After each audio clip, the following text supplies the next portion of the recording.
The Brics group said to Venezuela, thank you, but not thank you for now. Today we discuss.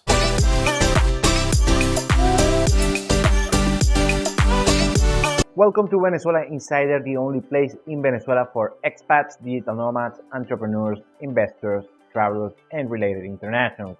For more information, venezuelainsider.com.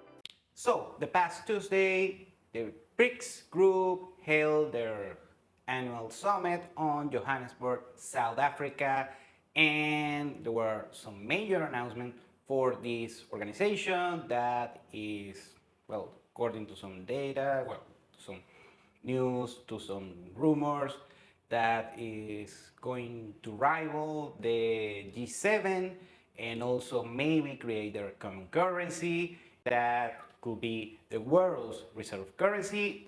I'm not completely sold on that regard, but however, BRICS has a lot to talk about. Remember, this is a group that is formed by China, Brazil, India, South Africa, and Russia.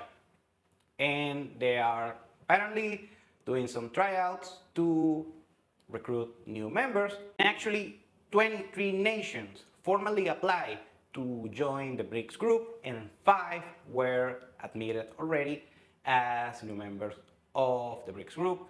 Today also we are going to discuss that one by one and why Venezuela was not admitted at the moment, because Venezuela was one of the 23 nations that submitted a formal application. So the 5 new members of the BRICS group are, of course, the biggest one is Saudi Arabia.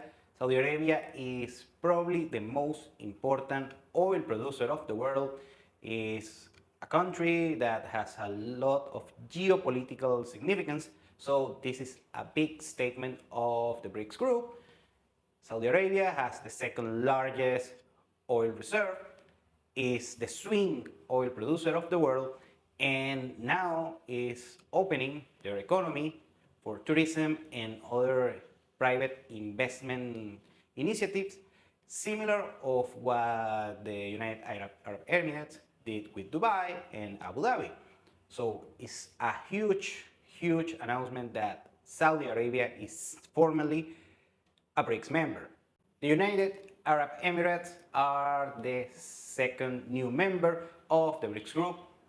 Another major name on this list because, as we know, a country on the Persian Gulf that is very important not only for oil production, but the dynamic that they give to their economy now with private initiatives, infrastructure development, and all the things created within the United Arab Emirates, like the development of Dubai and Abu Dhabi. So they are not only oil rich, those countries, but also they are a beacon for foreign private investment and a very favorable tax and legal structure for international investing.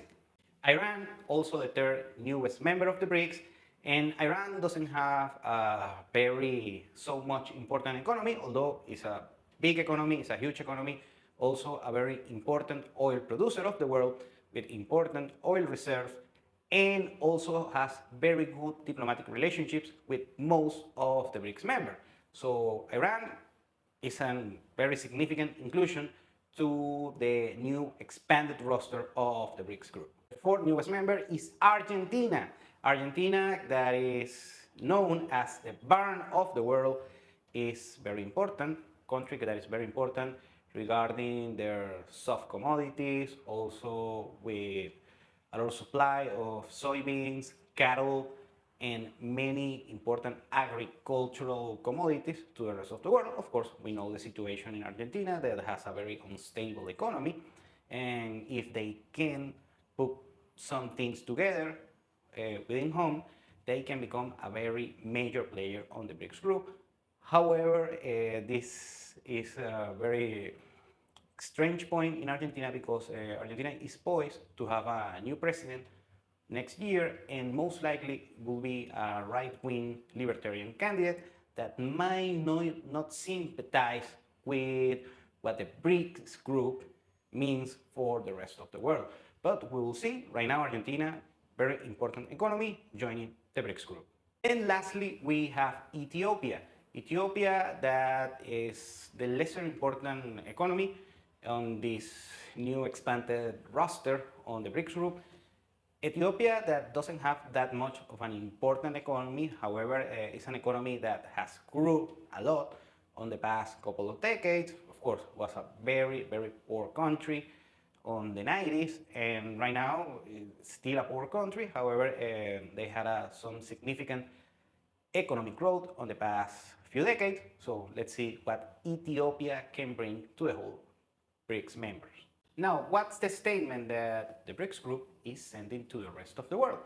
Well, they're saying that we are here, we are stronger than ever, we are going to challenge the Western sphere, the G7 nations, we are united, we are applying some sanity, we are rich on resources, on human capital, on land mass, and the future looks uncertain on the Western world, but we are here and we are going to take over the world, at least on our sphere.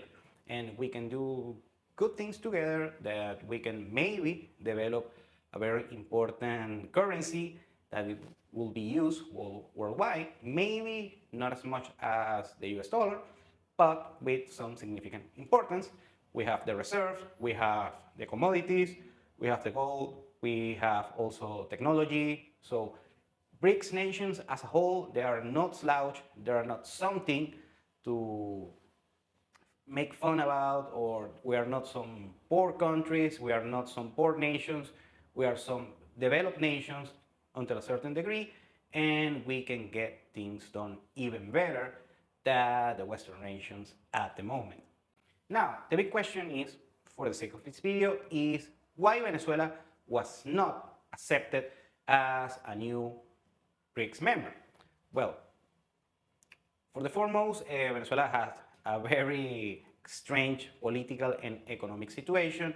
On the past 10 years or so, the Venezuelan GDP collapsed around 80% on the last decade, and also there's been a lot of political turmoil. Even Maduro, the president of Venezuela, was not recognized by 60 nations just a few years ago, although Venezuelan, especially the Chancellor's Office of Venezuela, has done significant improvements regarding foreign affairs, foreign diplomacy, and Venezuela, actually the Venezuelan government has improved a lot on that regard alone. And still, Venezuela is still seen as a pariah on the rest of the world, despite the fact all of the efforts of the foreign affairs officers. Also with economics, still Venezuela has grown around 20% in the past few years regarding GDP. However, after an 80% GDP collapse, that should never happen on the first place. Now, what Venezuela can do on the near future in order to be accepted as a new BRICS member? Well, three things. The first is sanity. They need to sell sanity amongst their representatives, starting by President Maduro and also the chancellors, the people on the Foreign Affairs Office, also on the economic side, on the oil side, and sell they're there to work, to do things at least mediocrely. The second thing is stability. Bring stability to the country, show that you can be decent managers, administrators within the Venezuelan economy, that on the past few years they can show that. Still there is a long way to go. They're saying maybe too little too late. We have to see about that in the near future. But at the end, Venezuelan authorities, they just have to be mediocre, because the country has a lot to offer, and it's just unthinkable an 80% GDP collapse and all the social turmoil that we saw on the past decade, a lot of migrants, a lot of political instability, of course, hyperinflation. But the main thing, we have to remember something. The BRICS group doesn't care about human rights, because basically the whole roster of the BRICS members, have some issues with human rights violation and democracy issues and political issues and so on and so on. But they're not asking to become a Western first world country. So they are asking for sanity, stability. And number three is being competent. The rest of the BRICS group wants that Venezuela shows some competency regarding economics, oil production, especially because the BRICS members, they don't want to see human rights or democracy, stuff like that. It is what it is. But they want to see results. They want to see that you can manage decently an oil industry, a resources industry, that you can have a decent infrastructure and everyday procedures within the country, you can see some competency within the Venezuelan authorities. Now, the thing is, Venezuela has a lot to offer to the BRICS group. First, the largest oil reserves in the world, even more than Saudi Arabia, but also Venezuela is very rich on many natural resources and commodities, like iron ore, bauxite ore, natural gas, and many others. But it's not just about that. Also, Venezuela has a very competent human capital, very well prepared human capital, also has a very strategic location on the Americas, and lastly, beautiful landscapes that can also promote the touristic activities and investments within the country. So if the Venezuelan government doesn't have to be good, doesn't have to be great, doesn't have to be democratic or anything, just competency, just being mediocre, just like that. Just have to be a mediocre government, not good or bad, just mediocre, and probably they will be admitted to the BRICS nations anytime soon. Thank you for watching Venezuela Insider. Please like, share, and subscribe. Follow us on social media. If you want to work with us, VenezuelaInsider.com. Thanks again and have a nice day.